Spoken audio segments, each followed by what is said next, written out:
Welcome back to the next episode of What's Up, Prof. Hello again, Walter. Good day. We said we were going to talk about this issue, right? Yes, well, it's very relevant, very current, so we have to get into it. Let's open with a word of prayer. Our Heavenly Father, thank you so much for bringing us again together. We ask that you please bless the discussion, bless the viewers, and also help us to discern the things that is happening in the world. In Jesus' name, amen. Yes, we have a new encyclical out. And we mentioned it in the last episode. And I think we just have to briefly go through it and see what this is all about. Because deception is the name of the game, isn't it? Yes. In the world. And we're going to expose the master deceiver today. We are going to try. It's not an easy task because he's very good at what he does. Exactly. So this is Pope Francis's latest encyclical, and this comes from the Vatican webpage. Encyclical letter Fratelli Tutti of the Holy Father Francis on fraternity and social friendship. In actual fact, this is a document on Catholic social doctrine, but it's very well disguised. Very well disguised. So let us jump right into it. Here's an article in Crooks that just appeared, and it comes from October 6, 2020, where Bishop Michael Czerny gives his opinion on this encyclical. It's titled, Cardinal Says Pope's New Encyclical is a Warning. The World is on the Brink. So this is almost like climate change, you know. Yeah. Everything's on the brink. Everything has to change right now. There's a deadline. There's a deadline. One of Pope Francis's top advisors said that the pontiff sees the current world situation comparable to that of the Cuban Missile Crisis, World War II, or 9/11, and that to fully understand the papal encyclical released on Sunday, it's necessary to acknowledge we're on the brink. So this is a common trend in what we're doing today. What's happening in the world. Depending on your age, what was it like to hear Pius XII deliver his Christmas messages during World War II, said Cardinal Michael Czerny on Monday? Or how did it feel when Pope John the 23rd published Pacem in Terris? Or after 2007-2008 crisis? It's interesting how they mention these events, right? Yeah. Or after 9/11? And I think you need to recover that feeling in your stomach and your whole being to appreciate Fratelli Tutti. Okay, he continues. I think Pope Francis feels today the world needs a message comparable to what we needed during the Cuban Missile Crisis, or World War II, 9/11, or the big crash of 2007-2008. Now it's interesting that we said in the past that this crash was very important because it changed the world economy. Correct. It totally changed the world economy. And that's important because it actually brought the world economy closer to the papal system. Yes. It just needs tweaking now. He said we're on the brink. We need to pull back in a very human, worldwide and local way. And I think that's one way to get into Fratelli Tutti. This gives a very good background of the setting for this encyclical. According to the Cardinal, if Pope Francis's previous encyclical, Laudato Si, on the care of creation, taught us that everything is connected, Fratelli Tutti teaches us that everyone is connected. So we're moving from the environmental, global issues to the human issues. If we take responsibility for our common home and for our brothers and sisters, then I think that we do have a good chance, and my hope is rekindled and inspired to keep on going and do more, he said. We're on an express train. Yes. It's only argued that it's not the role of church leaders, not even the Pope, to tell us how to run our economy and or our politics. However, that's the important word, right? The Pope can guide the world towards certain values, and this is what the Pope does in his latest encyclical, issuing a reminder that the economy cannot be in the driver's seat of politics. So he's going to give the moral directive as to where we are going with this thing. Now, I actually read the encyclical, and I think we should just read a few things. We're not going to go through the entire encyclical. It would take us a very long time. But just a few highlights. Before we continue with this encyclical, I have to say that it's written in a very flowery language. But hidden in that language, there are certain points which become very important for the world we are living in. Yeah.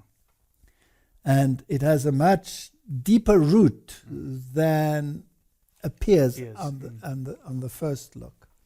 So this is the encyclical, and we will scroll down through the encyclical. And he starts with Fratelli Tutti, with these words. So St. Francis of Assisi addressed his brothers and sisters and proposed to them a way of life marked by the flavor of the gospel.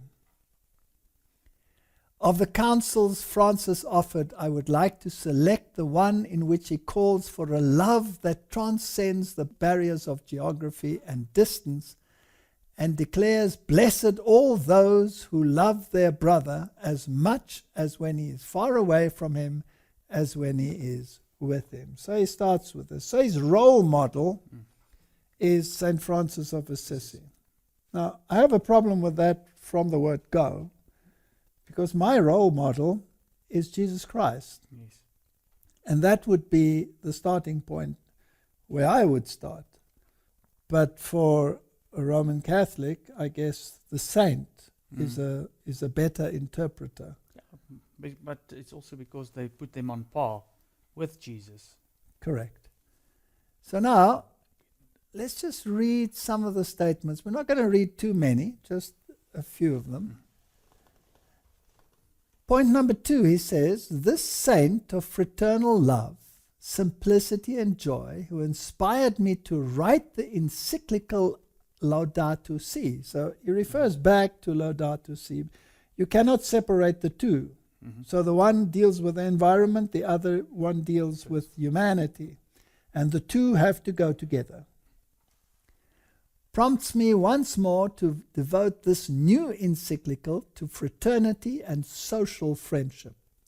Francis felt himself a brother to the sun, the sea, and the wind, yet he knew that he was even closer to those of his own flesh. Now, my young brother, what is that? Pantheism. Pantheism. At its best. Was Laudato Si speckled with pantheism? Yes. This is a pantheistic religion.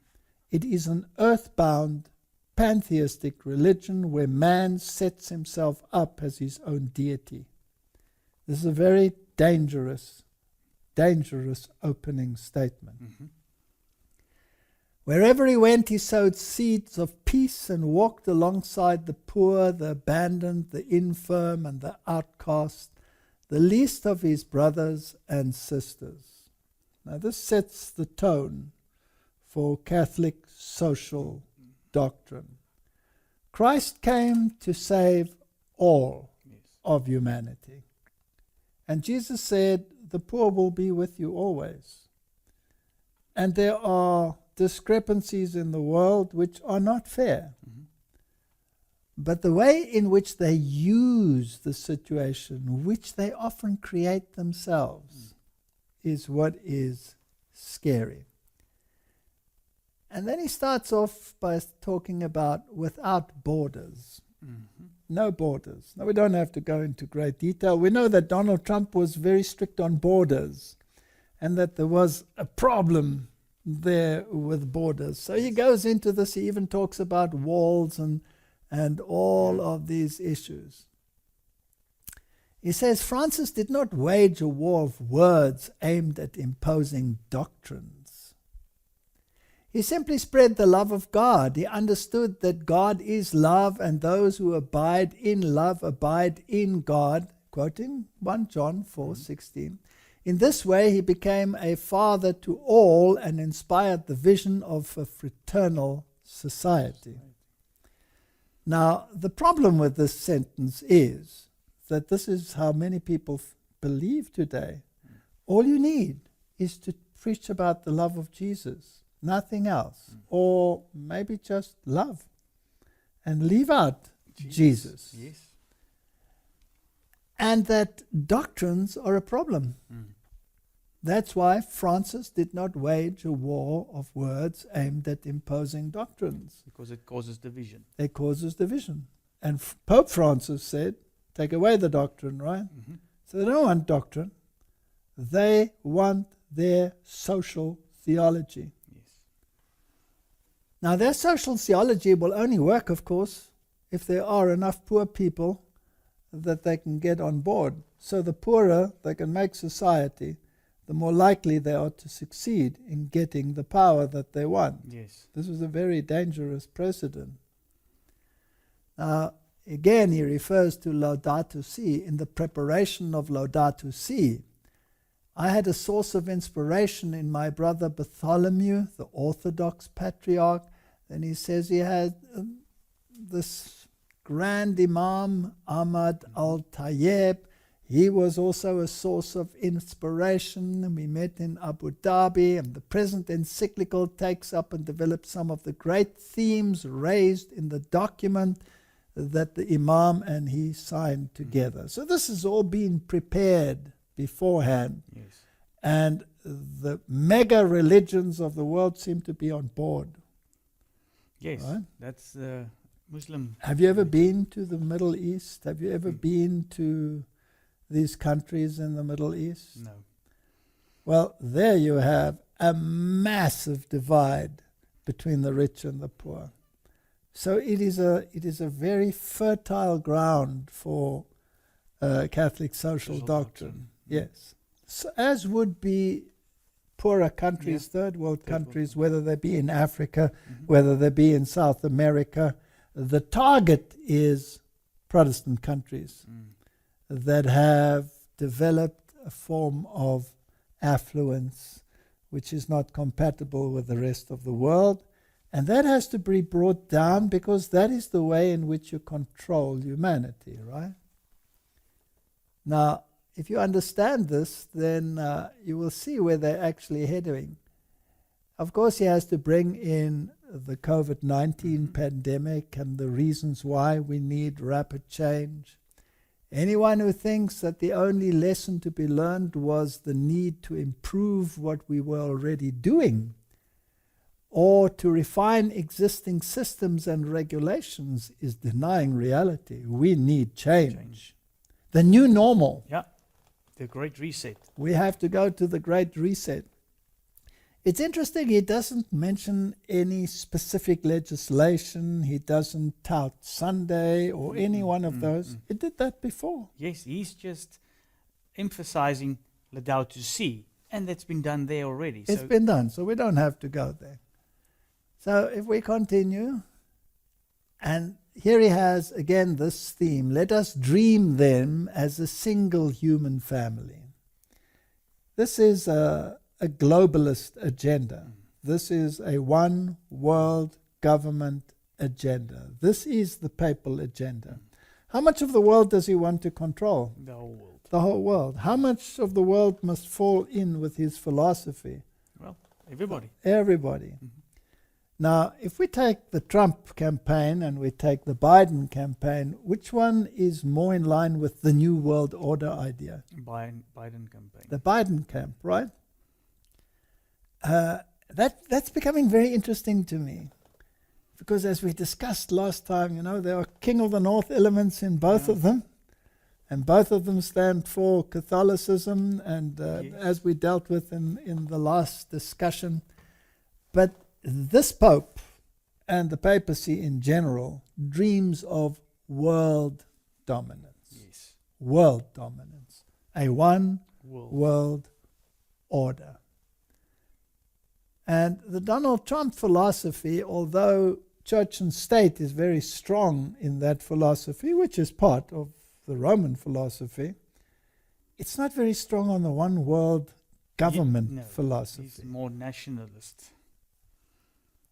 So dark clouds over a closed world, shattered dreams, and he continues on that issue.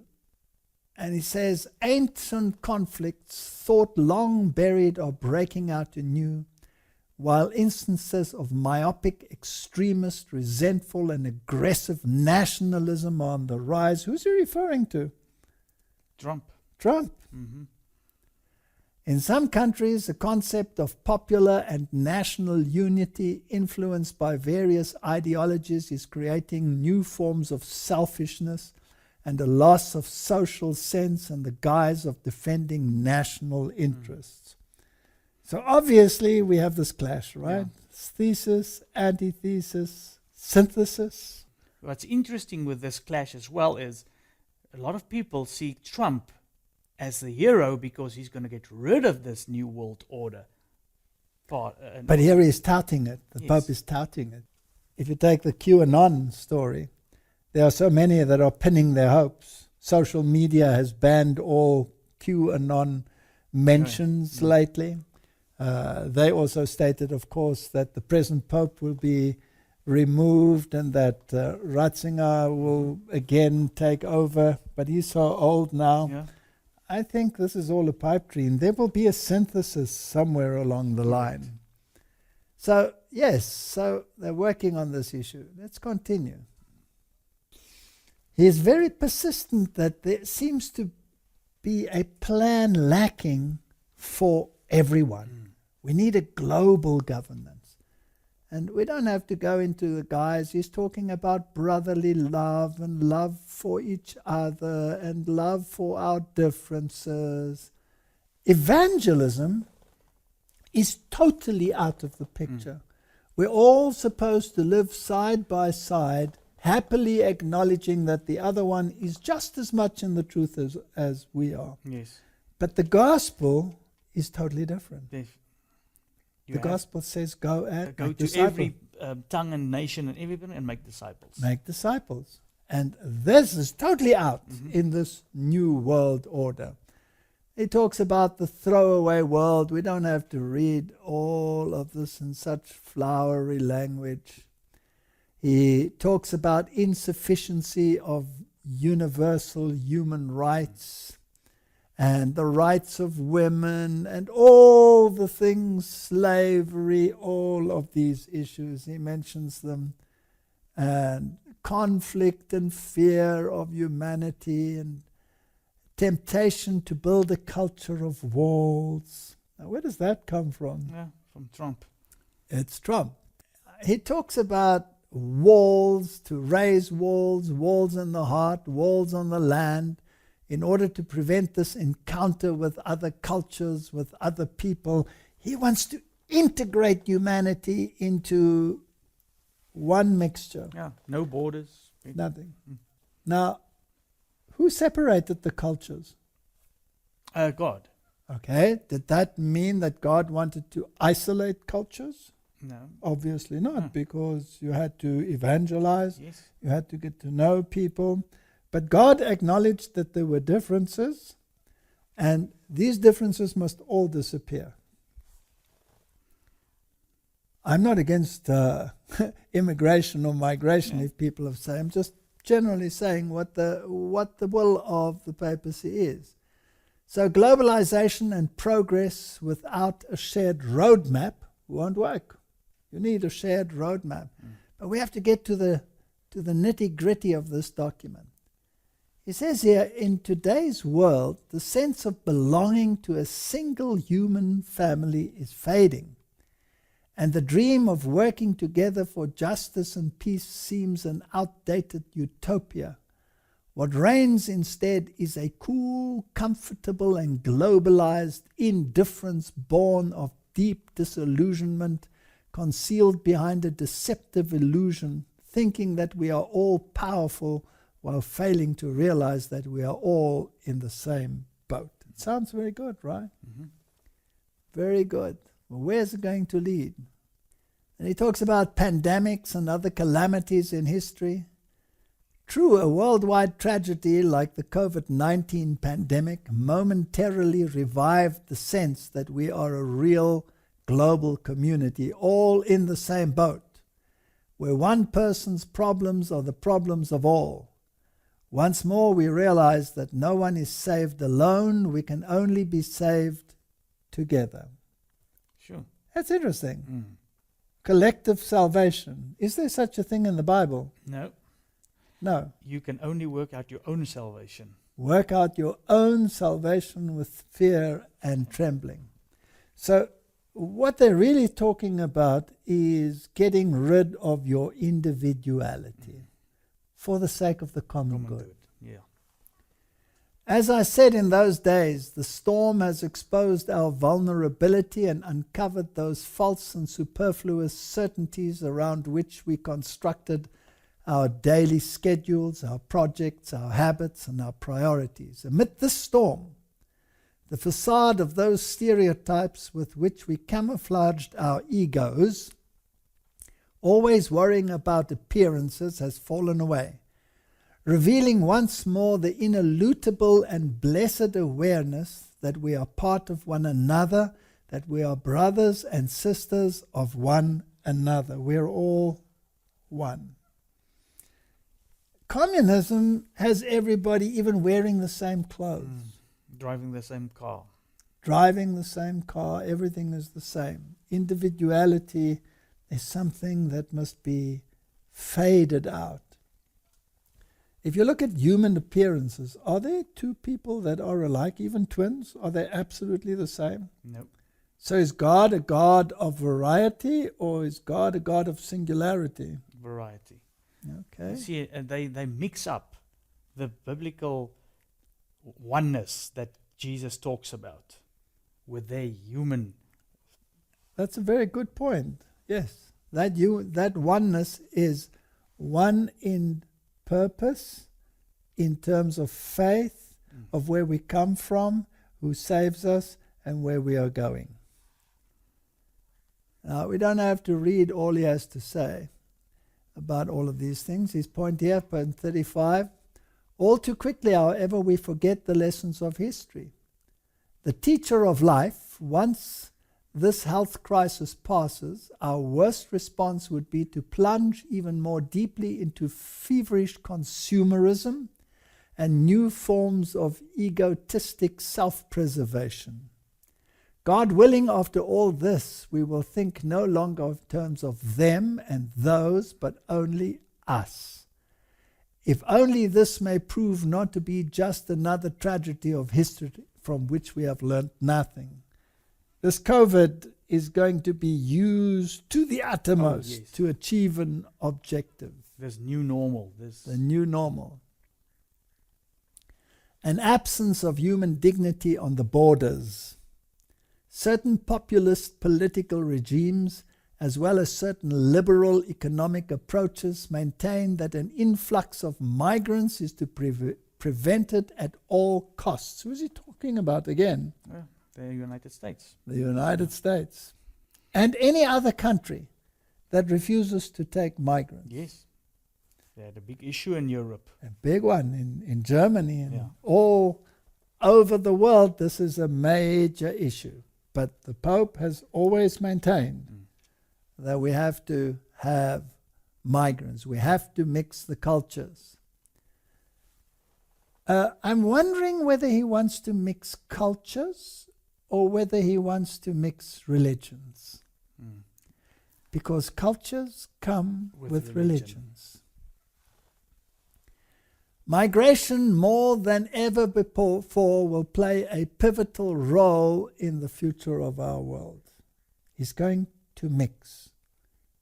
He's going to mix. Definitely. Yet it is also true that an individual and a people are only fruitful and productive if they are able to develop a creative openness to others. We have to mix shameless aggression. This has now given free rein to ideologies. Things that until a few years ago could not be said by anyone without risking the loss of universal respect can now be said with impunity and in the crudest of terms, even by some political figures. Who's he referring to? It's getting boring, right? It's a one-way conversation the whole time, it looks like, towards Trump. Yeah, it is definitely alluding to... He should have said that not only Francis of Assisi was inspiring to write this. Yes, absolutely. There's another one here. Article 46 here. We should also recognize that destructive forms of fanaticism are at times found amongst religious believers, including Christians. He likes to throw that in there. And what was his greatest gripe with Christians? The Christian Fundamentalists, true Bible believers. True Bible believers. And they define it. Anybody who believes in a literal creation, who believes that Jesus atoned for our sins, etc. Is a fundamentalist. Yes, who believes in a literal resurrection, all of those issues. They are the enemy of the world. Yeah, they're terrorists. So including Christians, they too can be caught up in networks of verbal violence through the internet and various forums of digital communication. I wonder whether he's talking about us. Even in Catholic media, limits can be overstepped. I think he's talking about the church militant. The church militant. Defamation and slander can become commonplace, and all ethical standards and respect for the good name of others can be abandoned. How can this contribute to the fraternity of our common Father, asks us. But Jesus said, I have not come to bring peace, but a sword. Yeah. So the gospel will bring variance. He's cutting out the gospel. Very important. There's no room for the gospel in his fraternity. That's why Jesus Christ is not the norm. St. Francis becomes the norm. Information without wisdom, forms of subjection and self-contempt and hope, and very flowery language. And then he discusses in great detail the Good Samaritan. But he totally misses the point of who the Good Samaritan is. The Good Samaritan is Jesus Christ. Yeah. And what did Jesus Christ do when he came across this poor, battered man? He was on a journey. All the others that had passed by had come down from Jerusalem, and they ignored this man lying there. But the Good Samaritan went up to him and gave him oil and wine and dressed his wounds with that. The oil is a symbol of the Holy Spirit. Yes. The wine is the symbol of teaching, of doctrine. Yes, doctrine. So he gave him wine and he gave him doctrine. Because the church had neglected him. Come down. And then he put him on his own donkey, his own means of transport, and he took him to an inn, a very strange inn, because it was also a hospital. It's a symbol of the church. Yeah. And then he said to the innkeeper, here's some money. It's interesting that he gave him 2 pence.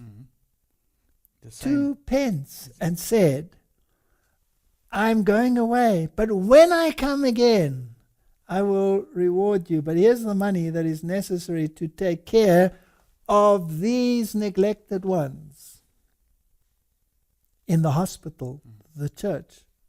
Now, just for interest's sake, a penny was a day's wages.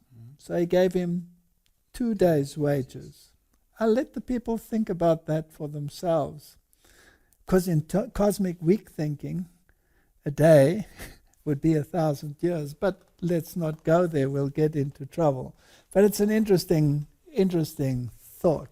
So he has this story about, this poor man and the Good Samaritan. And he doesn't make Jesus the Good Samaritan. We become the Good Samaritans. So we're going to skip his long story on the Good Samaritan, where he talks about all of these issues. It's interesting that the imams and everybody was so interested in this encyclical. And then there's this interesting heading, Neighbors Without Borders. This is definitely globalism on a grand scale, envisaging and engendering an open world. Yeah. This is New World Order stuff, right? Again, he has a topic here, open societies that integrate everyone, inadequate understandings of universal love, a love capable of transcending borders, is the basis of what in every city and country can be called social friendship. Genuine social friendship within a society makes true universal openness possible. He's obviously referring to Catholic social doctrine, and we'll see he gets to the point a little bit later in his encyclical. Now, what is the role of the church according to the Pope? It's to promote moral values. Now, in his case, whose moral values? His own. His own, the church's, right? Not the biblical ones. No. So he writes, nor can we fail to mention that seeking and pursuing the good of others and of the entire human family also implies helping individuals and societies to mature in the moral values that foster integral human development. Now, those moral values come from the papacy. He's building up. He's building up. He writes, here, regrettably, I feel bound to reiterate that we've had enough of immorality and the mockery of ethics, goodness, faith, and honesty. It is time to acknowledge that light-hearted superficiality has done us no good. Once the foundations of social life are corroded, what ensues are battles over conflicting interests. Let us return to promoting the good. What good? Common good. Common good. For ourselves and for the whole human family, and thus advance together towards an authentic and integral growth. Every society needs to ensure that values are passed on. Otherwise, what is handed down are selfishness, violence, corruption in its various forms, indifferent, and ultimately a life closed to transcendence and entrenched in individual interests. Individuality must go. We need common values, common good. It's like you said in the previous episode, the freedom of religion is just as long as it coincides with common good. Absolutely. And if we do not understand this buttery language in which it is written will confuse people. If you don't understand the agenda behind papal thinking, you will miss the point of what he is writing. When we speak of the need to care for our common home, our planet, we appeal to that spark of universal consciousness and mutual concern that may still be present in people's hearts. That's common good. Yeah. And universal consciousness sounds almost a little bit New Age. It's very New Age. It's very New Age The indeed. spark of universal consciousness. Those who enjoy a surplus of water yet choose to conserve it for the sake of the greater human family have attained a moral stature that allows them to look beyond themselves and the group to which they belong. How marvelously human! The same attitude is demanded if we are to recognize the rights of all people, even those born beyond our borders. Again, this is humanism. God is left out of the picture. Yeah. And the morality that leads you to do something good comes from within humanity, which is New Age thinking, Exactly. and not This is very uh, New Age. Yeah. very New Age indeed, not biblical at all. The common destination of created goods. Now it gets interesting. This led them to realize that if one person lacks what is necessary to live with dignity, it's because another person is detaining it. This is a very interesting way of thinking. So if you have something and another person doesn't have, you are at fault because you have. Not the other person because he doesn't bother to attain it. Well, there are some that can't attain it, and they have to be taken care of, true. But this is typical social doctrine of the Roman Catholic Church.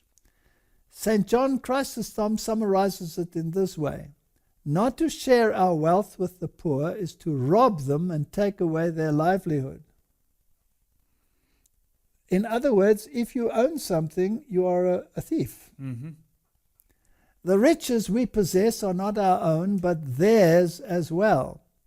In the words of St. Gregory the Great, when we provide the needy with their basic needs, we are giving them what belongs to them, not to us.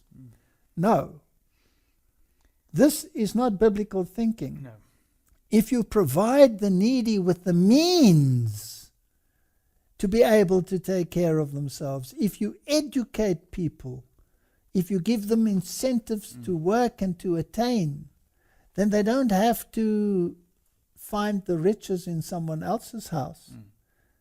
This is a reflection of rerum novarum. We will talk about that in a moment. This is Catholic social thinking at its best, or in my opinion, at its worst. Now he quotes John Paul II. Well, there's a shrine in the United States to him, and Donald Trump visited that shrine. I wonder whether he's so happy with the theology of Pope John Paul. Well, he mentioned in the previous episode in that video that That it actually is. Yeah, that is very strange. For my part, I would observe that the Christian tradition has never recognized the right to private property as absolute or inviolable. Okay. This is Catholic social doctrine. We will go into that. And has stressed the social purpose of all forms of private property. In Roman Catholic thinking, you are allowed to possess property, but the property is not your own. It is there for social advancement. If you take it to an extreme case, like they do in some countries in the world, if you own a piece of land and others have need of it, they may occupy it. Yeah. It's your social duty then to provide it because you possess it. It's probably also your social duty to continue paying the dues on the land. Now, this gets very interesting. So it says the common use of created goods is the first principle of the whole ethical and social order. Now, this is very fascinating. So if you own something, you only own it for the social good.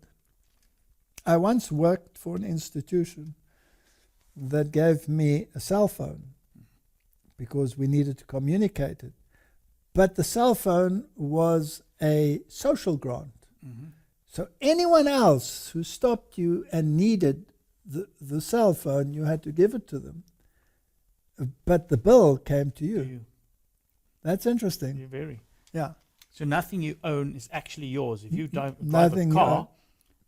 then It's somebody not your car. it's not your car. If someone has need of it, he can take it. It is natural and inherent right that takes priority over others. All other rights having to do with the goods necessary for the integral fulfillment of persons, including that of private property or any other type of property, should, in the words of St. Paul VI, in no way hinder this right, but should actively facilitate its implementation. You don't own anything. He's referring to the encyclicals of Pope John Paul II. He's referring to the encyclicals of Paul VI. We'll have to have a quick look at those. In no way hinder this right, but should actively facilitate its implementation. The right to private property can only be considered a secondary natural right, derived from the principle of the universal destination of created goods.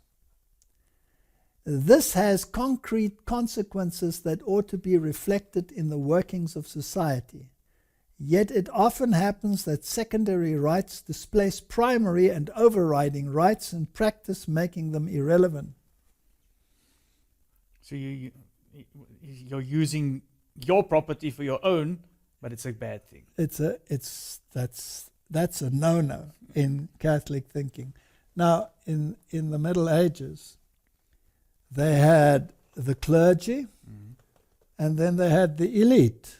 The elite were the landowners, and the serfs occupied the land, but they didn't own the land. So we're going to head for a similar system under this order. So a major company will provide the housing, and you become basically a slave to the company. That the company then takes the place of the elite landowners of ancient times, the nobles. Yeah. So we have the same system. Rights without borders. No one then can remain excluded because of his or her place of birth, much less because of privileges enjoyed by others who were born in lands of greater opportunity. The limits and borders of individual states cannot stand in the way of this. So if you have become a rich nation because you are a hard-working people, then you have to give that away to the poorer people. Yeah. You have to. This is Catholic social doctrine. Everybody has to be equal. Any head that pops up above the others should be lopped off. Yeah. Development must not aim at the amassing of wealth by a few, but must ensure human rights, personal and social, economic and political, including the rights of nations and of peoples. So what applies to the individual applies to the nations. So capitalism, in all its forms, must disappear. The alternative is the state owns everything, and that is, according to Catholicism, also not right. So we have thesis, we have antithesis. Yes. Let's put it political. Yeah. We have Trump, we have Biden. Yes. Both of them are wrong. We need a Both of them are wrong. We need a synthesis. church and state. Church and state together. You have private property, but only under a social mortgage. And anything that you own is not yours. Yeah. Interesting. In the previous episode, Biden said that he lives by the social doctrine Of the church. Roman Catholic Church. And what Now, Bernie Sanders yes. was boasting about the fact that he went to the Vatican and there took part in these discussions of economics. And he was boasting that his philosophy is the Catholic social philosophy. And the Americans looked at him and said, this man is extreme. They haven't seen anything yet. They haven't seen anything yet. But let's continue. This is just another thing that was coming to mind now. Amy Coney Barrett belongs to that group people of praise. Yes. And according to the articles, they already also have a sort of social, everything belongs to everybody. They share their incomes and Absolutely. everything. Absolutely. So Catholic social doctrine, when that becomes the norm, we will realize where this is really leading. We'll talk about it in a moment.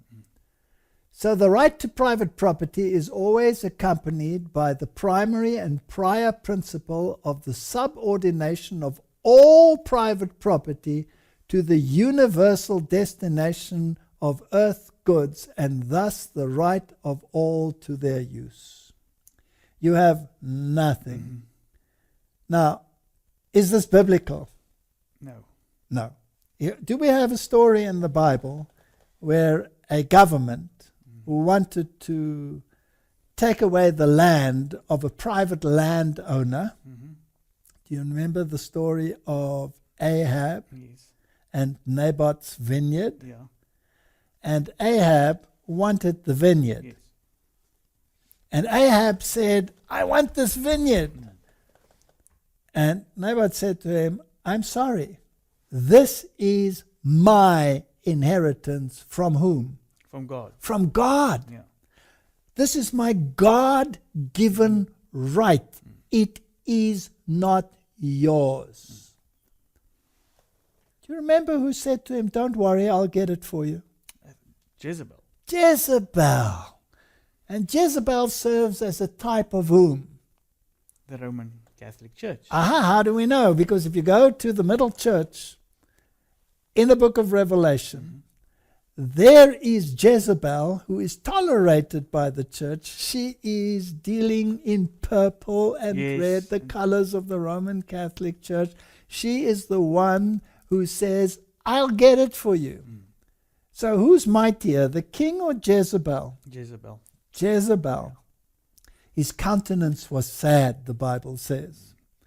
And Jezebel, what did she do? She had him murdered. killed him. She killed him. So do you think governments can sometimes sanction the killing of people who own land? Yes. Do you think it could happen? By whose instigation? The church. By Jezebel. Yeah. Roman So Catholic. this is what we're seeing here. And it states here quite clearly that the bishops of the United States have been teaching this. As the bishops of the United States have taught, there are fundamental rights that precede any society because they flow from the dignity granted to each person as created by God. This is the common good, and this is natural law. Natural law. He writes, what applies to nations is true also for different regions within a country, since there too are great inequalities that often exist. So this is a universal rule, a universal law. Then he talks about debt. In many instances, debt repayments not only fails to promote development, but gravely limits and conditions it.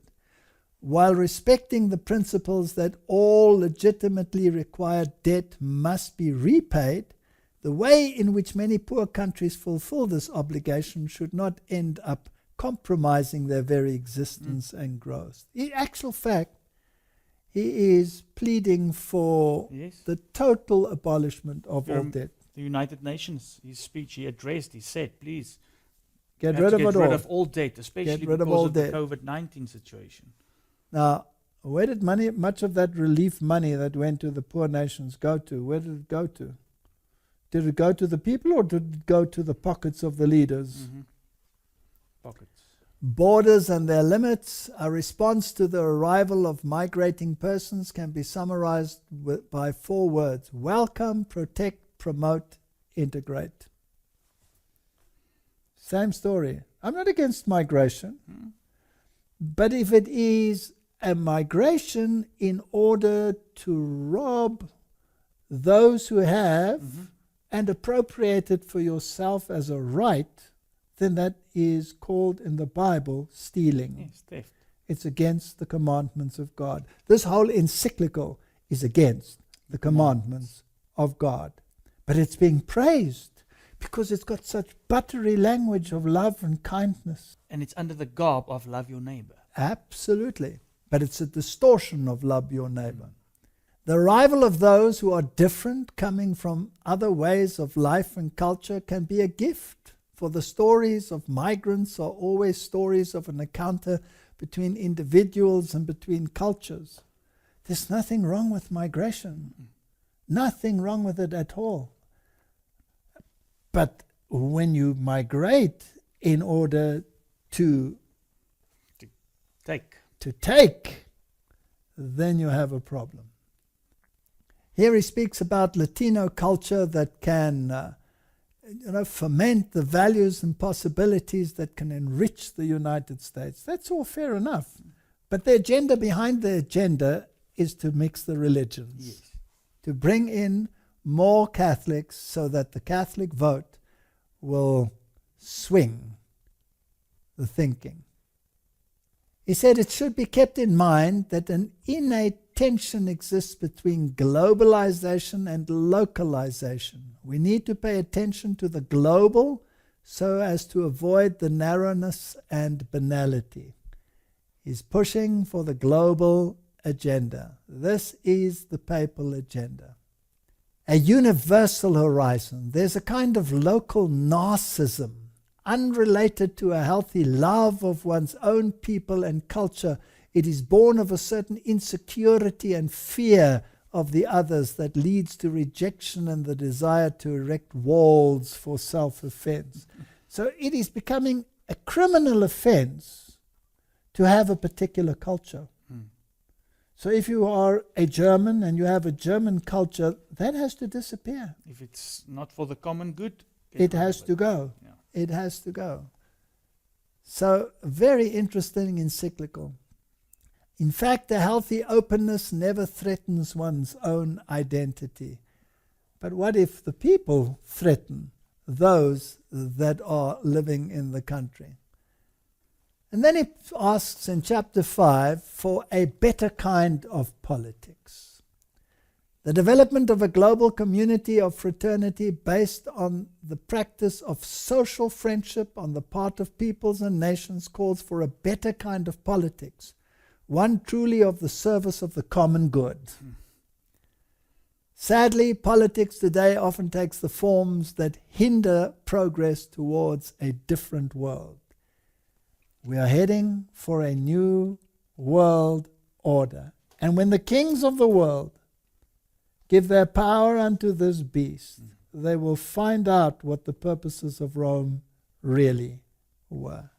And it will be too late. Yes. I find it interesting that he refers to the crisis 2007-2008, provided an opportunity to develop a new economy. Let's just think about that new economy. Mm-hmm. What was this new economy? What happened there? Well, the whole world was in debt and and they had to bail everybody out. So who bailed out who? The governments bailed out industry. With billions of dollars, right? Okay. Did the government have the money? No. So how do you bail out someone if you don't have the money to bail them out with? So they created the money, right? Yes, and they bailed them out. They printed money. Okay, now let's just think about this and let the listeners contemplate this issue. It's a very interesting issue. Prior to the 2007-2008 crisis, there was private property and there was the government.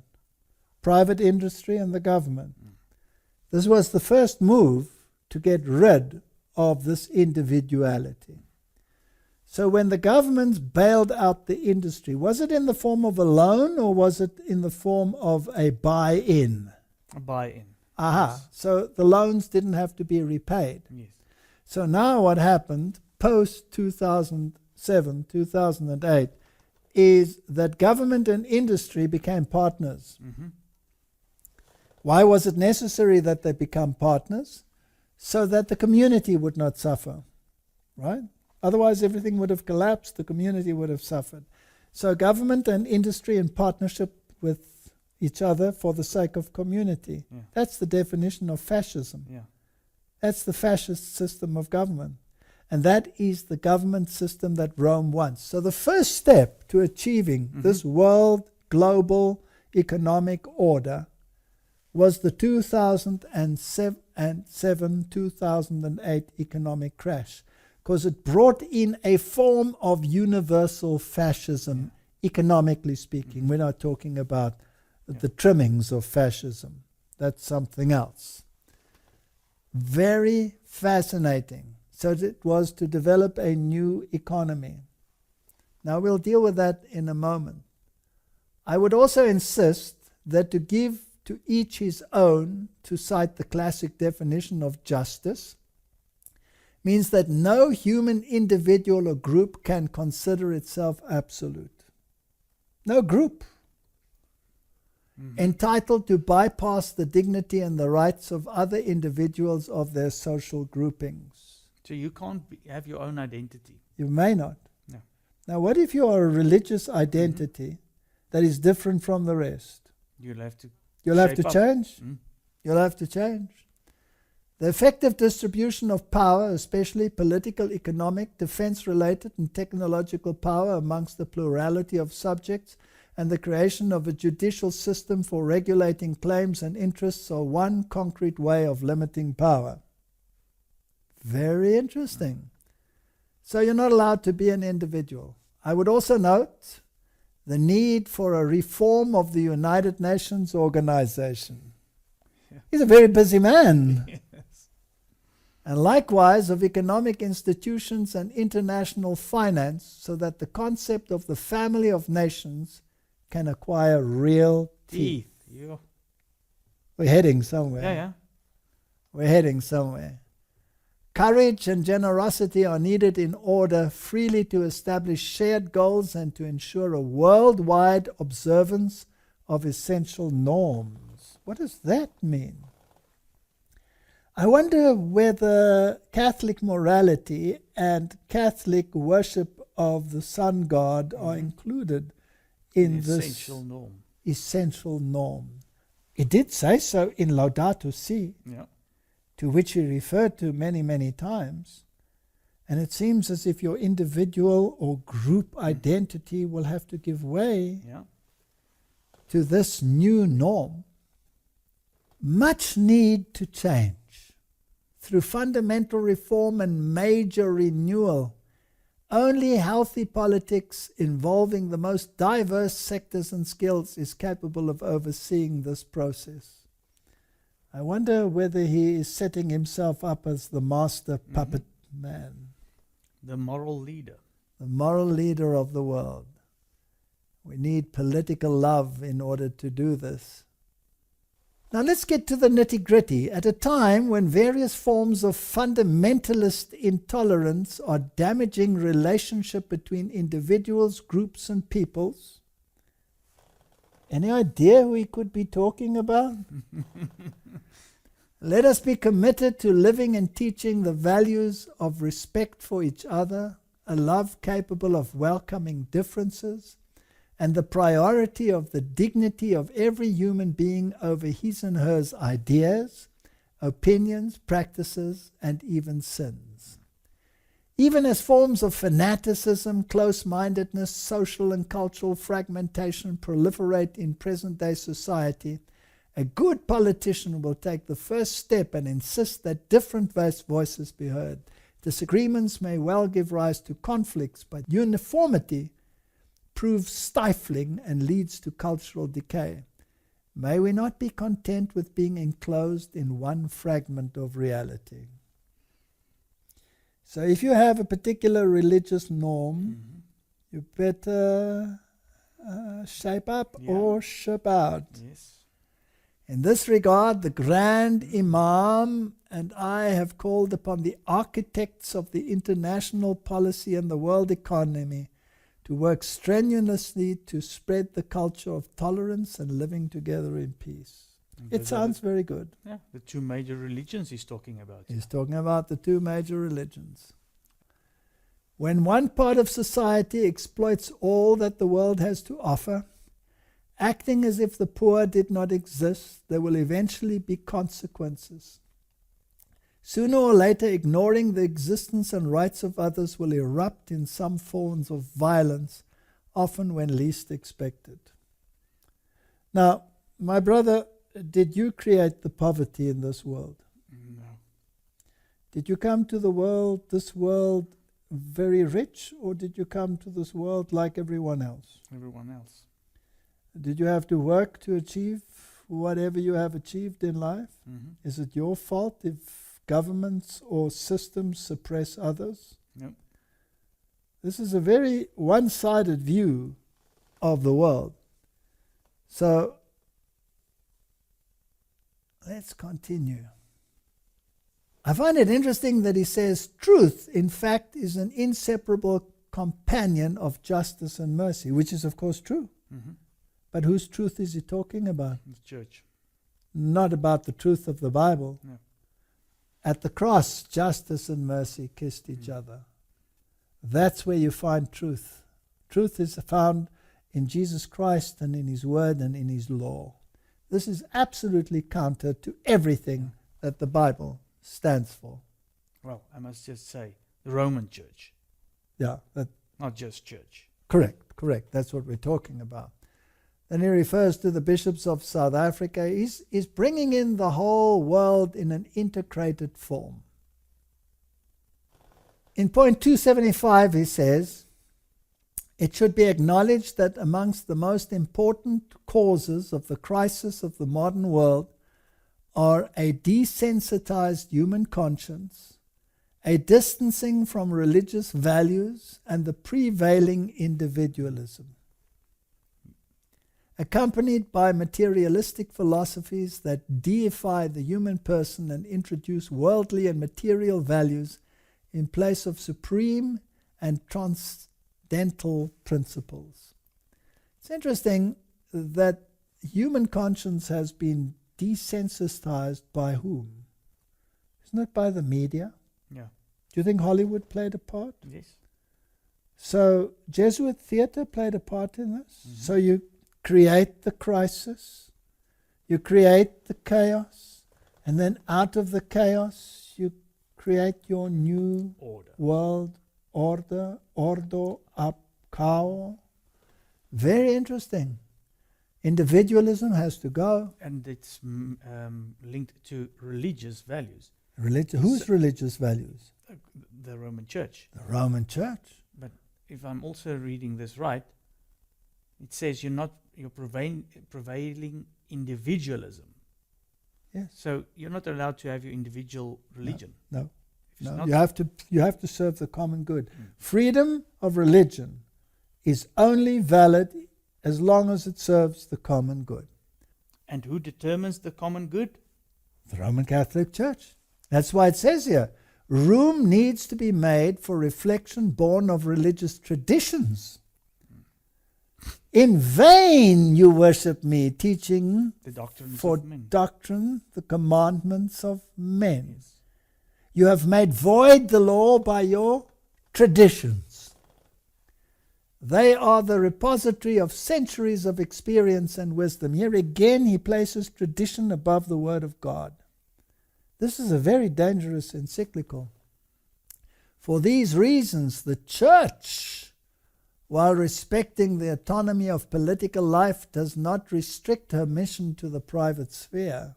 Church and state. Church and state together. On the contrary, she cannot and must not remain on the sidelines in the building of a better world, or fail to reawaken the spiritual energy that contribute to the betterment of society. It is true that religious ministers must not engage in the party politics that are the proper domain of the laity, but neither can they renounce the political dimension of life itself. The Church will dictate. And they make the distinction between laity and hierarchy. Yeah.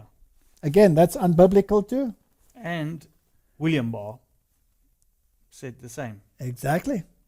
And he constantly says it involves constant attention to the common good and a concern for integral human development.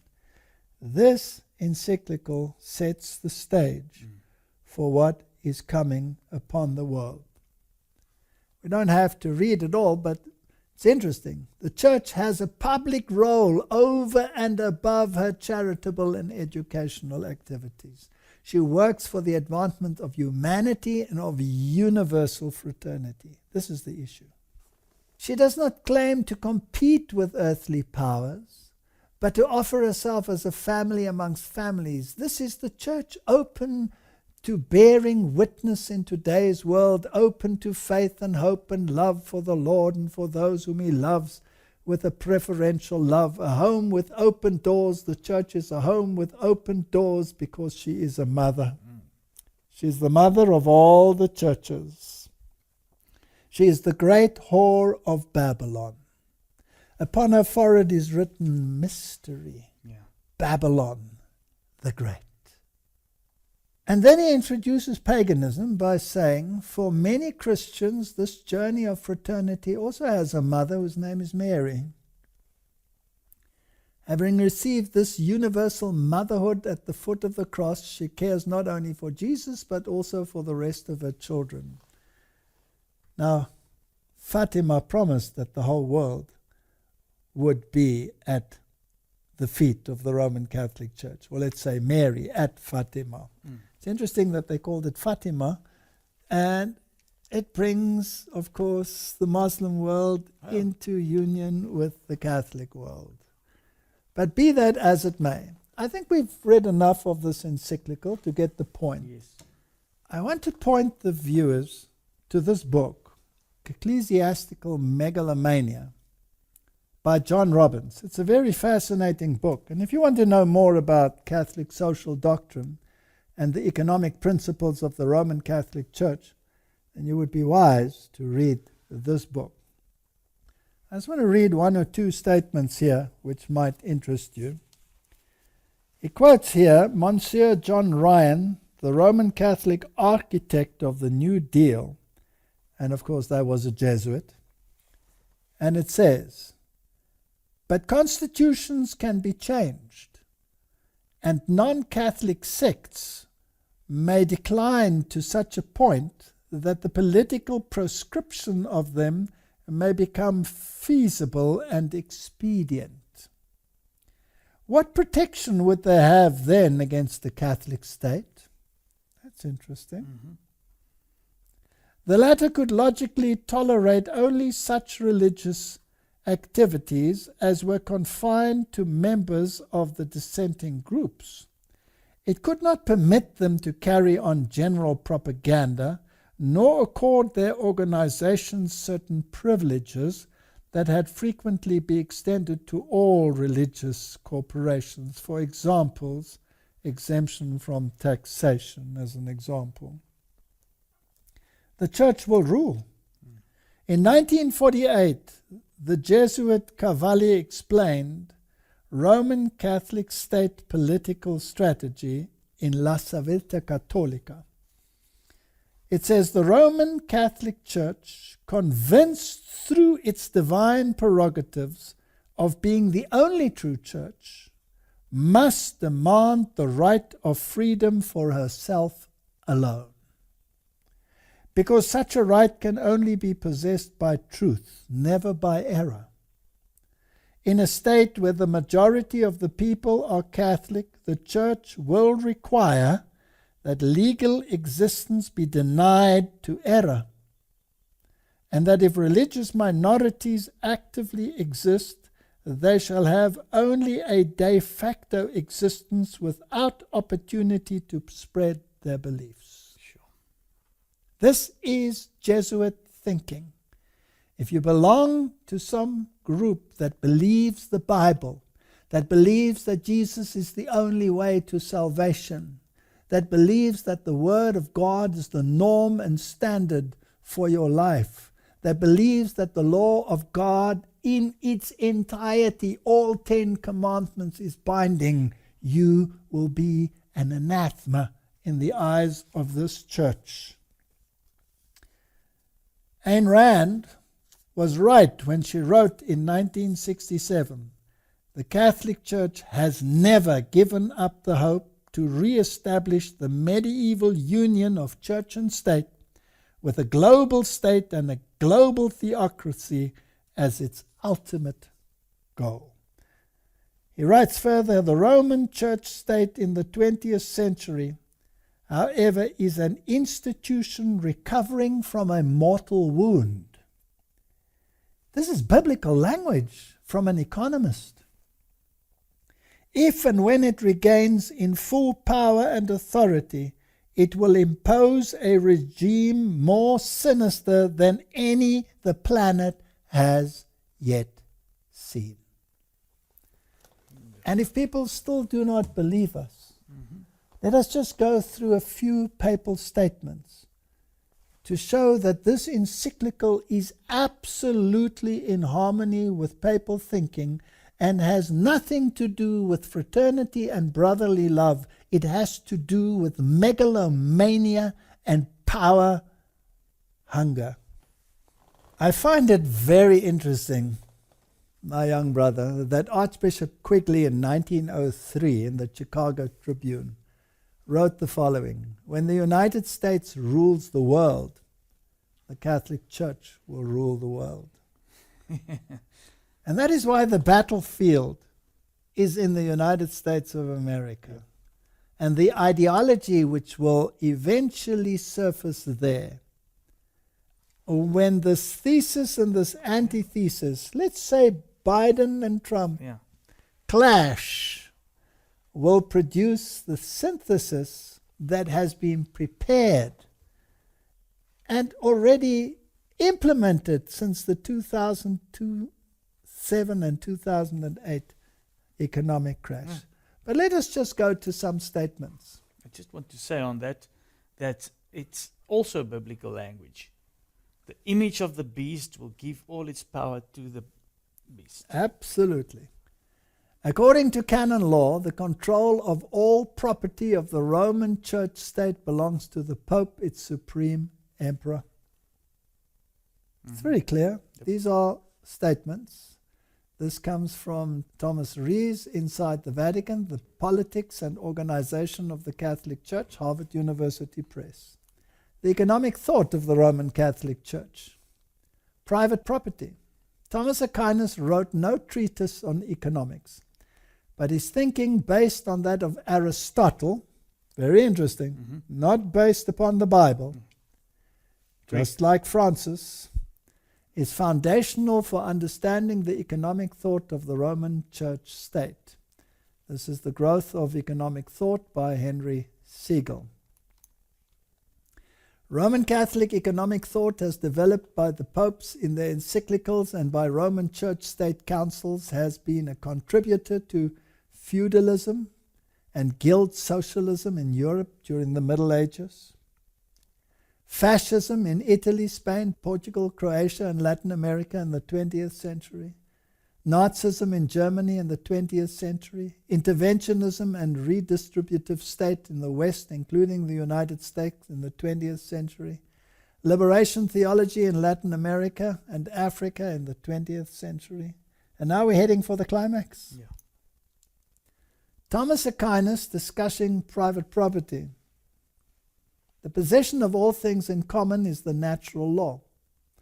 Thomas wrote, the possession of all things in common and universal freedom are said to be of the natural law, because to wit, the distinction of possessions and slavery were not brought in by nature, but devised by human reason for the benefit of human life.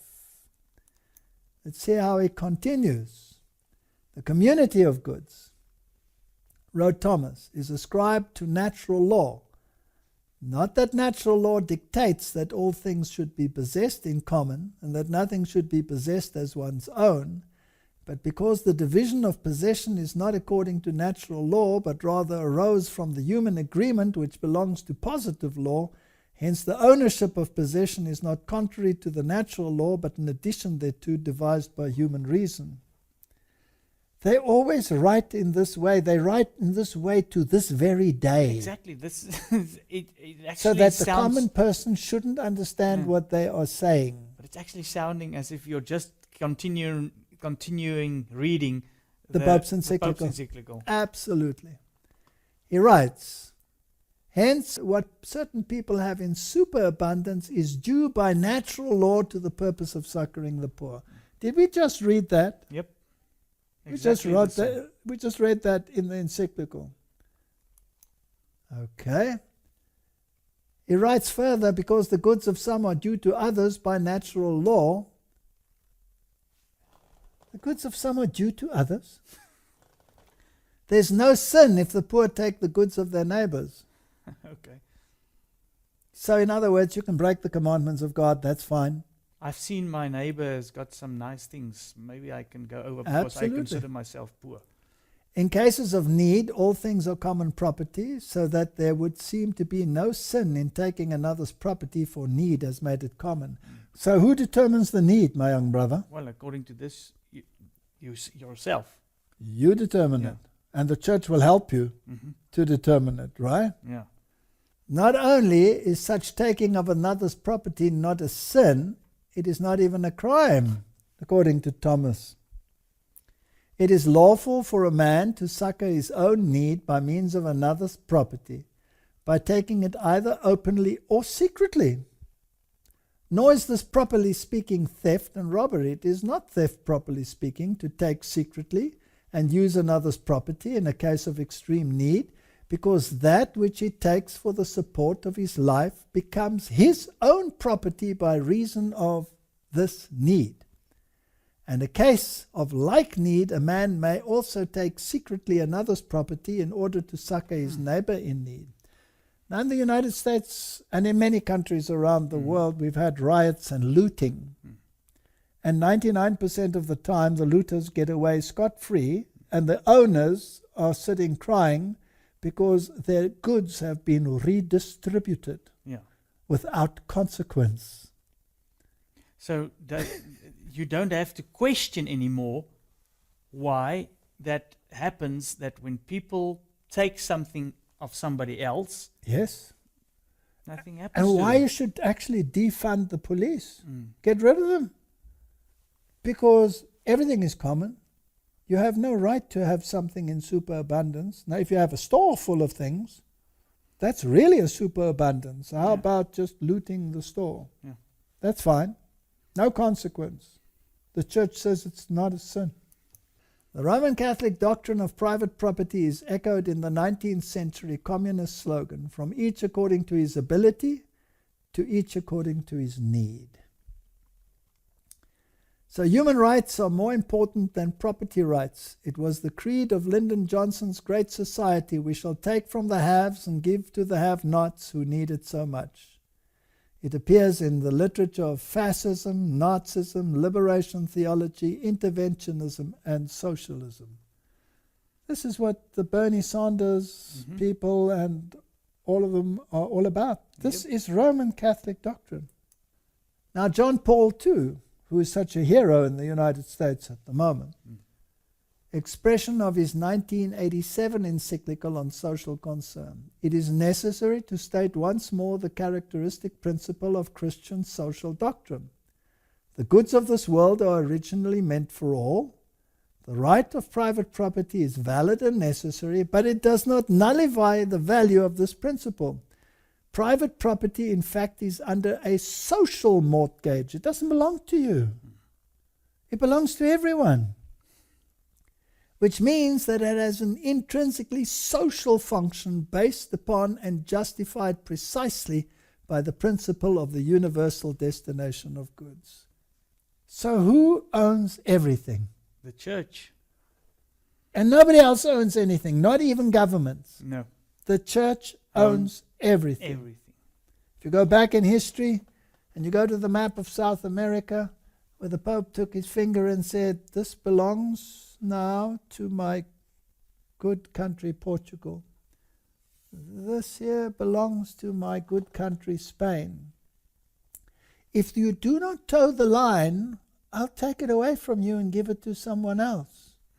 He'll put his hand over Czechoslovakia and say, well, the Czech Republic, and say, this no longer exists because a Jan Hus dared to sway the populace away from Rome. that country, that economy won't exist. Pope Paul VI, did Francis just quote him? Yes. Each man has therefore the right to find in the world what is necessary for himself. The recent Council, Vatican II, reminds us of this. God intended the earth and all that it contains for the use of every human being and people. Thus, as all men follow justice and unite in charity, created goods should abound for them on a reasonable basis. All other rights whatsoever, including those of property and of free commerce, are to be subordinate to this principle. You don't own anything. Yeah.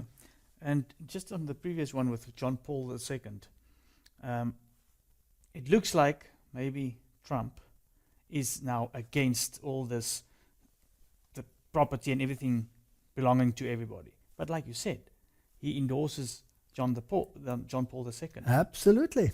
Absolutely.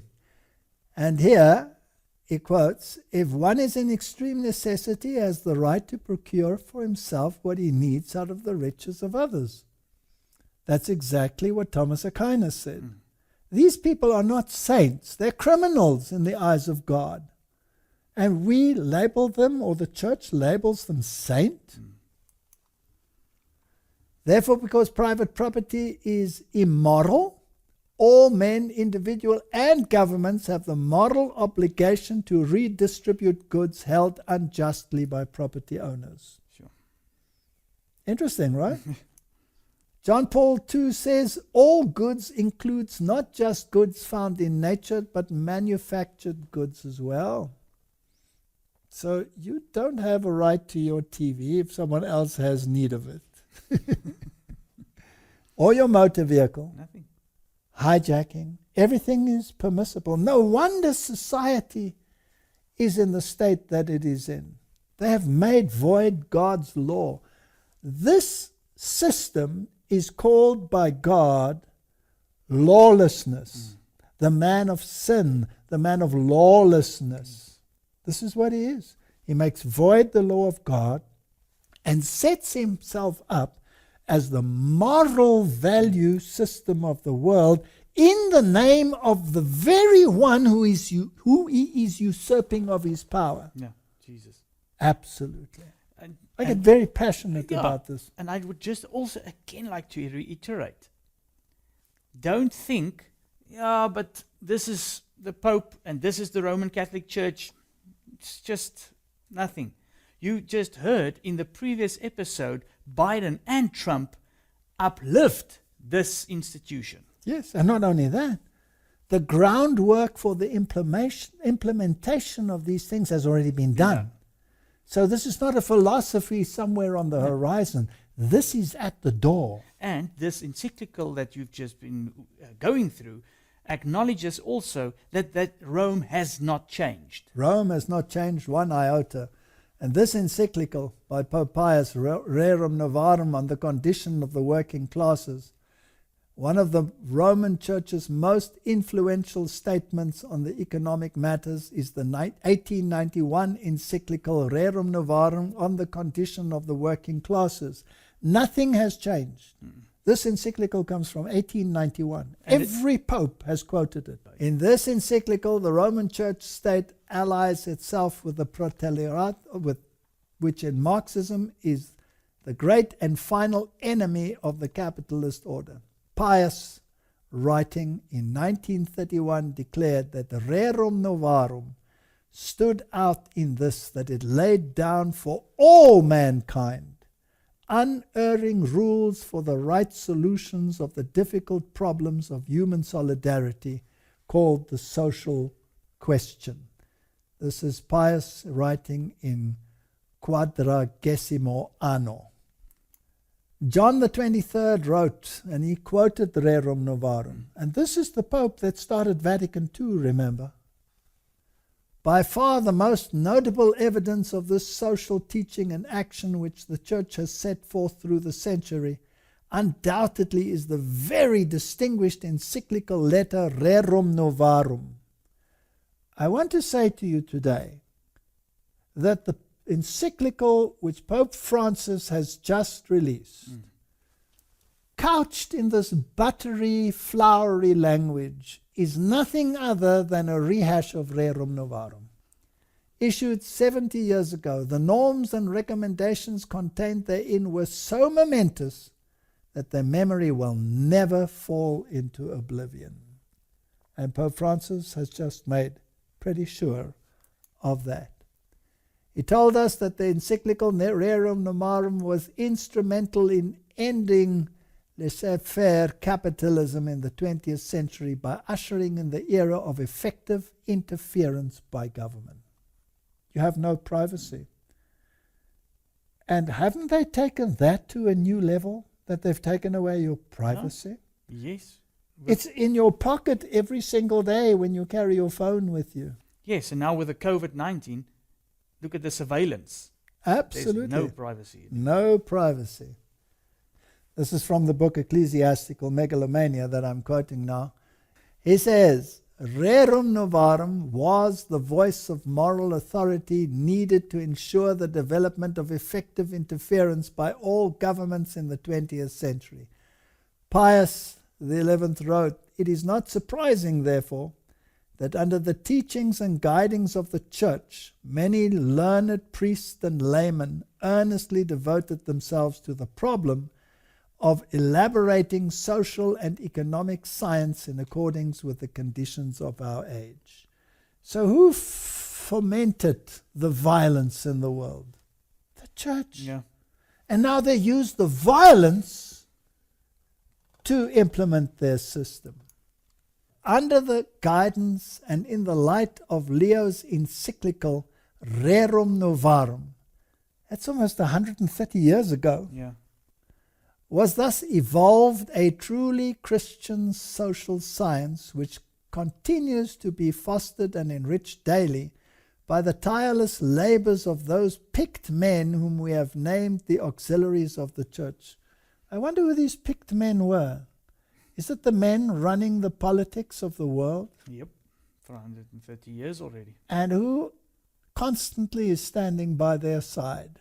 Their Jesuit guides and prelates. Nor were these the only blessings which followed from the encyclical. The doctrine of Rerum Novarum began little by little to penetrate amongst those who, being outside Catholic unity, do not recognize the authority of the Church. The kings of the world will give their power unto the Church, unto the Roman Catholic system, and it's going to happen. And these Catholic principles of sociology gradually became part of the intellectual heritage of the whole human race. Thus too we rejoice that the Catholic truths proclaimed so vigorously by our illustrious predecessor Leo XIII are advanced and advocated not merely in non-Catholic books and journals, but frequently also in legislative assemblies and in the courts of justice. The Bidens of this world, the Bernie Sanderses of this world, they are speaking this language. Those picked men, fascinating language, secret societies, conspiracy theories. Our friends will have a field day about conspiracy theories. So John Robbins sums it up, and he asks the question, who are those picked men? He says, those picked men we have named the auxiliaries of the Church, quoting what the Pope had said, who have been so instrumental in ending the free enterprise system of the 19th century and substituting a system of effective interference in government in the 20th century. Who those picked men are, I do not know. Well, I think we are watching those picked men speaking on our television screens every day. Yes. Pius wrote in his encyclical, under fascism, property owners may keep their property, titles and deed, but the use of their property, as Leo XIII wrote, is common. This is exactly what Pope Francis said. Fascism is a form of socialism that retains the forms and trappings of capitalism, but not its substance. Under fascism, property titles and deeds are intact, but the institution of private property has disappeared. You appear to own the land. You appear to be on your own vineyard. But Ahab says, I want it. Mm-hmm. And Jezebel says, I'll get it. I'll give it to you. And if he doesn't want to move, I'll kill him. Mm. That's a very interesting scenario. Government regulations and mandates have replaced it. For this distinction between legal ownership and actual use, the fascists owe a debt to the Roman Church state. That's out of the mouth of the Roman Catholic system. When we speak of the reform of institution, the state comes chiefly to mind, not as if universal well-being were to be expected from its activity, but because things have come to such a pass through the evil of what we have termed individualism, that following upon the overthrow and near extinction of that rich social life which was once highly developed through associations of various kinds, the social policy of the state therefore must devote itself to the re-establishment of the industries and professions. Let's put that in a nutshell. Mm-hmm. We want to go back to the Middle Ages. That's what it says. And it talks about the extinction of that rich social life, which history termed the Dark Ages. This is where we're heading, but worse. The experiment with economic freedom, Pius XI wrote, must end, and economic life must again be subjected to the planning and government. So now, having discussed the latest encyclical of the Pope, which comes after Laudato Si, where we have the care of the environment and the introduction of the concept of rest as determined by the Roman Catholic Church, we now add the fraternity and the social structure. Then you have the moral directive, and you have the social directive, and it's the dictates of the Roman Catholic Church. May God give us wisdom as we come to this system, which, and I want to end with repeating the statement that we read in John Robbins, where the author states what we've read already. The Roman Church state in the 20th century, let's make that the 21st century, however, is an institution recovering from a mortal wound. If and when it regains its full power and authority, it will impose a regime more sinister than any the planet has yet seen. This is on page 195 of this book.